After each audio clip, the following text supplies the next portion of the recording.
पाहूया पुढील महत्त्वाची बातमी। साखरेचे दर अक्षरशः गगनाला भिडलेत। 8 ते 10 दिवसात 15 ते 20 रुपयांनी दर वाढलेले आहेत।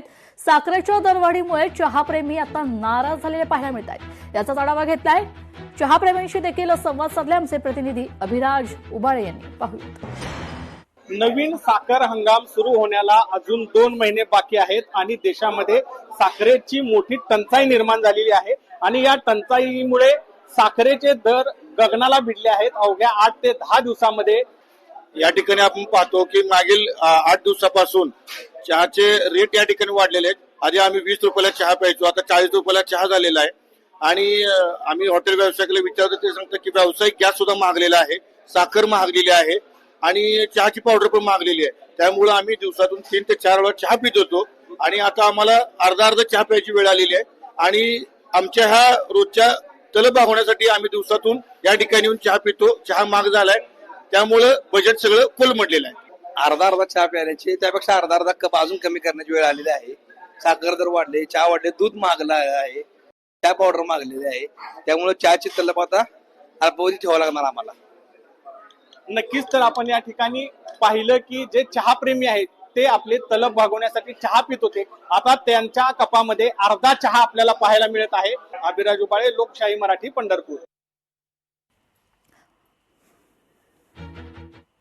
पाहूयात पुढील महत्त्वाची बातमी। राज्यात सुट्ट्या तेलांवर बंदी घालण्यात आलेली आहे। पंढरपुरात प्लास्टिकच्या कॅनमध्ये तेल विक्री करण्यात येते। पॅकिंग खर्च वाढलेला आहे, आर्थिक भुर्दंड ग्राहकाला बसलेला पाहायला मिळतो। याचा आढावा घेऊन विक्री करणाऱ्या दुकानदारांशी आणि ग्राहकांशी संवाद साधलाय आमचे प्रतिनिधी अभिराज उबाळे यांनी।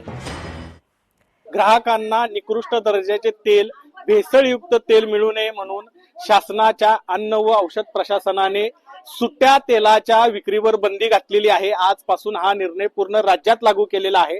सुट्ट्या खाद्यतेलाची विक्री केल्यास 7 वर्ष ते जन्मठेपेची शिक्षा आणि 10 लाख रुपयाचा दंड या ठिकाणी ठोठावलेला आहे। आपण पंढरपूरच्या या तेल विक्री दुकानामध्ये आहोत। या ठिकाणी तेल तयार करून विकलं जातं, मात्र आता त्यांनी देखील या ठिकाणी पॅकिंगची सोय उपलब्ध करून दिलेली आहे।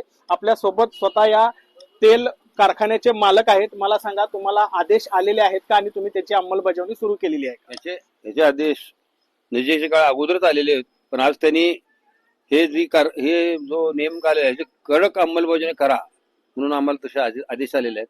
त्याप्रमाणे आम्ही लूज तेल विक्री आजपासून बंद केलेली आहे आणि पॅकिंग मध्ये आम्ही ग्राहकांना तेल देतो। आज तुम्हाला 1 किलो 5 किलो तेल नेणं परवडतंय का? नाही, पर आम्हाला किलो परवडत नाही। 5 किलो कुठलं नेता? किती नेता मग? पाव किलो नेतो, मग तिथं आठवडाभर थोडं घालतो।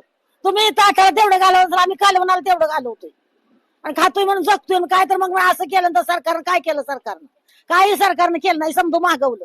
तर या ठिकाणी तेलाचे, साखरेचे दर वाढल्यामुळे संतप्त भावना ग्राहक व्यक्त करीत आहेत। तर तेल विक्री करणाऱ्या दुकानदारांनी मात्र आजपासून सुट्ट तेल विकण्यास बंद केलं असून ते पॅकिंग मध्ये तेल विकत आहेत। अभिराज उबाळे, लोकशाही मराठी, पंढरपूर। लोकशाही मराठी ऐका, पहा, जागरूक रहा।